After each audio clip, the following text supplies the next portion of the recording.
Assalamualaikum warahmatullahi wabarakatuh. Salam sejahtera untuk kita semua.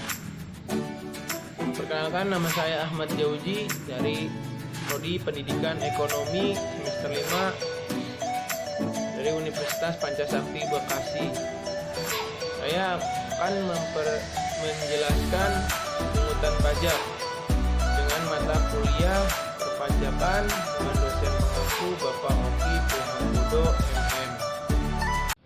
Pengertian stelsel pajak adalah sistem pemungutan pajak yang digunakan untuk menghitung besarnya pajak yang harus dibayarkan oleh para wajib pajak. Pemungutan pajak dapat dilakukan dengan 3 stelsel, yakni stelsel nyata atau real, 2 stelsel anggapan atau fiktif, dan terakhir stelsel campuran.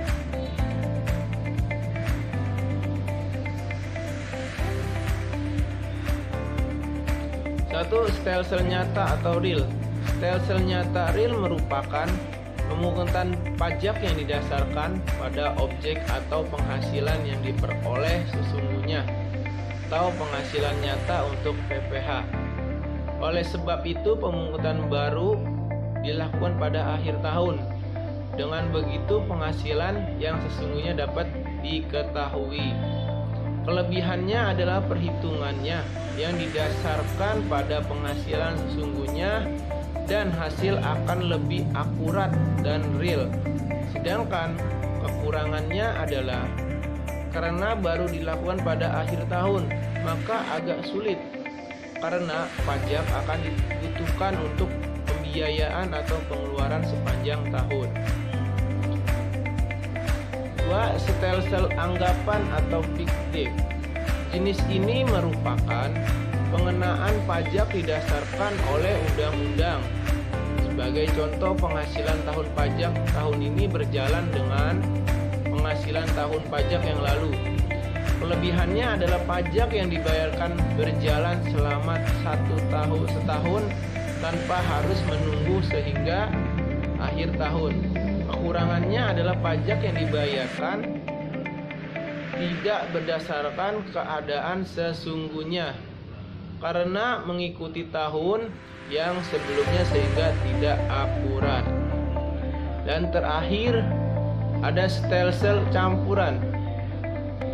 Pada dasarnya merupakan kombinasi dari 2 stelsel yang ada, yaitu stelsel real dan stelsel fiktif.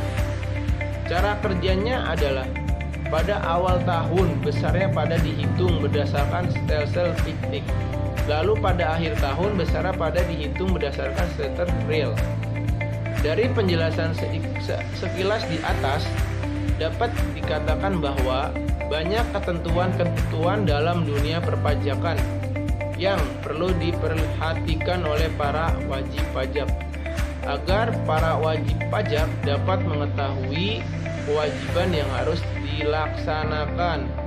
Terima kasih, mohon maaf dan mohon dimaklumi atas keterlambatan tugas ini.